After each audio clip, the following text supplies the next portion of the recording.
Chapter 9. The Antichrist. Dazzling intellectualism, as the manifested functionalism of the psychological eye, is without a doubt the Antichrist.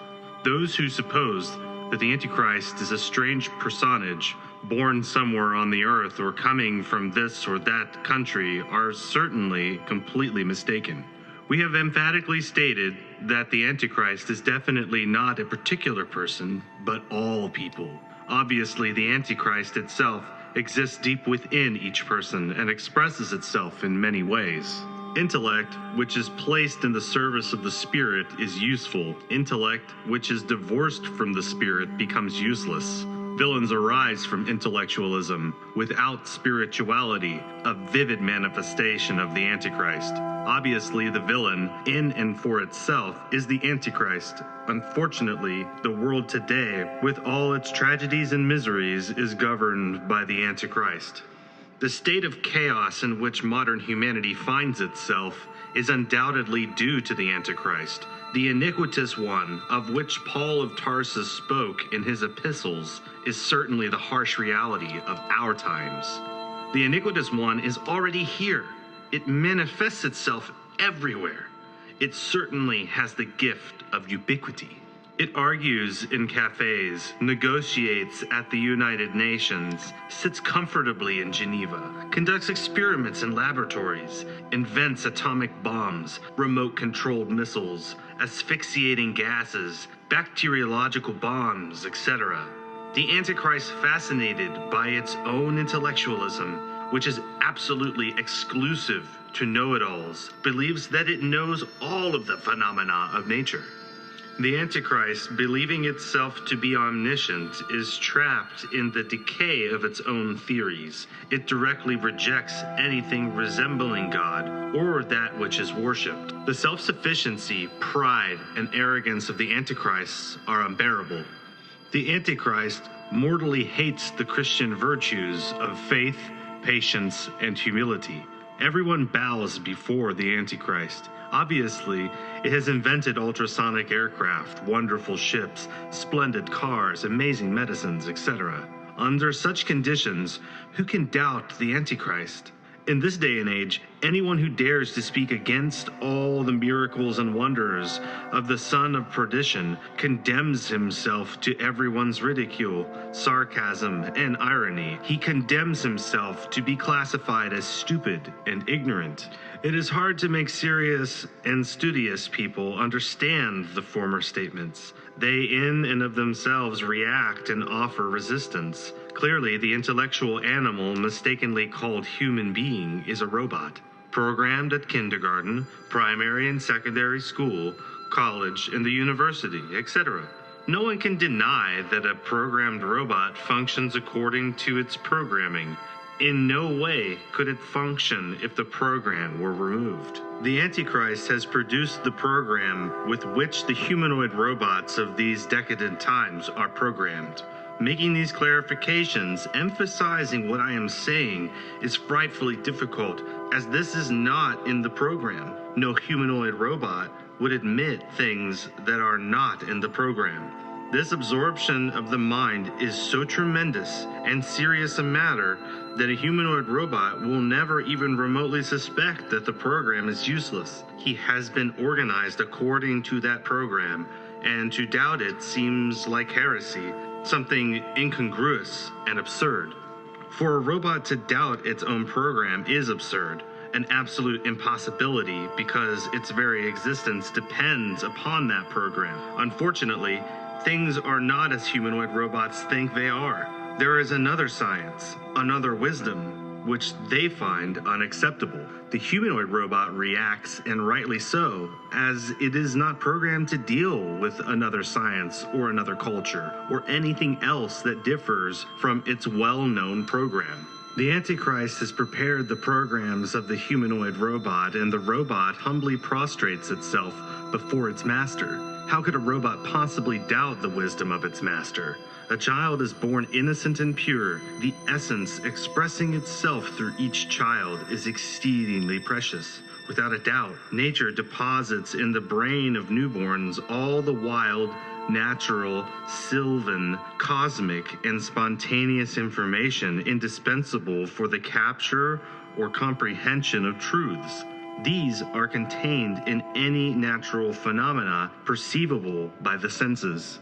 This means that a newborn baby can discover by itself the reality of each natural phenomenon. Regrettably, the Antichrist's programming interferes with it, and the marvelous qualities placed by nature in the brains of the newborns are soon destroyed. The Antichrist prohibits different ways of thinking. All babies that are born must be programmed by order of the Antichrist. There is no doubt that the Antichrist mortally hates that precious sense of the being known as the faculty of instinctive perception of cosmic truths. Pure science, different from the decaying university theories which exist here, there, and everywhere, is something inadmissible for the Antichrist's robots. Many wars, famines, and diseases have been propagated by the Antichrist throughout the world, and no doubt they will continue to be propagated before the arrival of the final catastrophe. Unfortunately, the hour of the great apostasy has arrived, that time announced by all the prophets, and no human being will dare to rise up against the Antichrist. Chapter 10, The Psychological I. This question of the me, myself, of what I am, of that which thinks, feels, and acts, is something that we must explore within ourselves in order for us to gain profound knowledge. Everywhere there are lovely theories which attract and fascinate us. However, they are of no use at all if we do not know ourselves. It is fascinating to study astronomy or to amuse ourselves somewhat reading serious works. Nevertheless, it is ironic to become erudite and not know anything about the me, myself, about the I, about the human personality we possess. Everyone is very free to think whatever they please, and the subjective reasoning of the intellectual animal, mistakenly called a human being, can manage to do anything. Just as it can make a mountain out of a molehill, it can make a molehill out of a mountain. There are many intellectuals who constantly toy with rationalism, but in the end, what good does it do?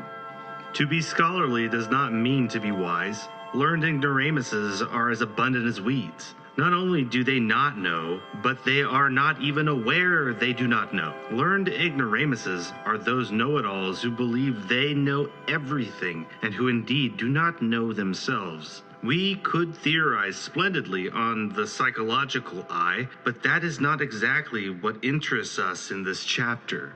We need to know ourselves directly as we are, without involving a depressing process of options. This would in no way be possible unless we were to observe ourselves in action from instant to instant, from moment to moment.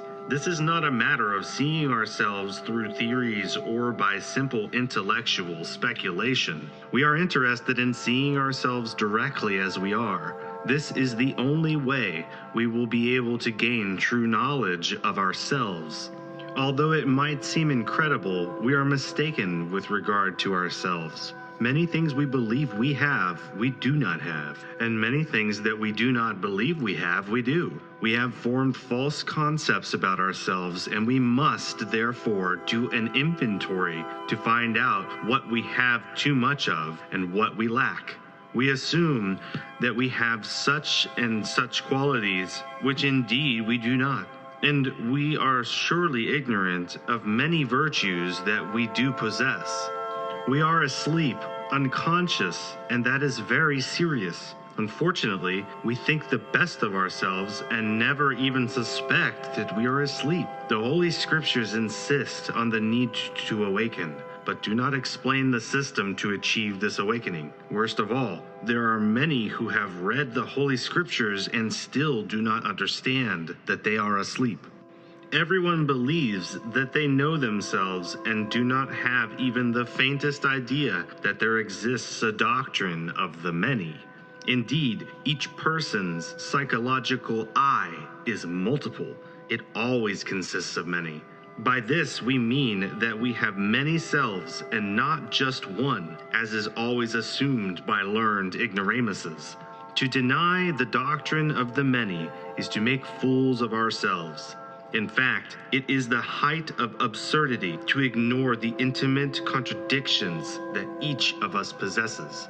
I'm going to read a newspaper, says the eye of intellect. To heck with reading, exclaims the eye of movement. I prefer to ride my bicycle. Forget it, shouts the third eye in disagreement. I'd rather eat, I'm hungry. If we could see ourselves in a full-length mirror, just as we are, we would discover for ourselves directly the doctrine of the many.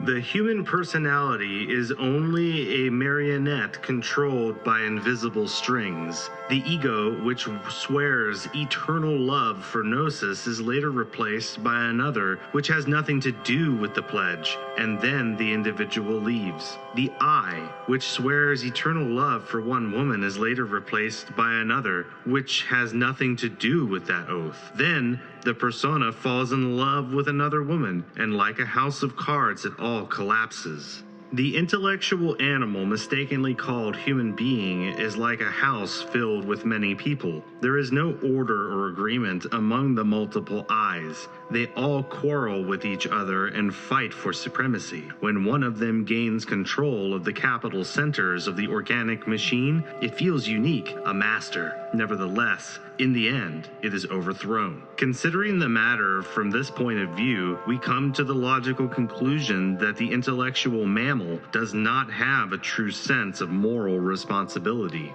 Undoubtedly, whatever the machine says or does at a given time depends exclusively on the type of ego in control at the moment. It is said that Jesus of Nazareth drove out 7 demons, 7 egos, from the body of Mary Magdalene, living personifications of the 7 capital sins. Obviously, each of these 7 demons is the head of a legion. Therefore, we can establish as a natural consequence that the intimate Christ was able to expel thousands of egos from the body of Mary Magdalene.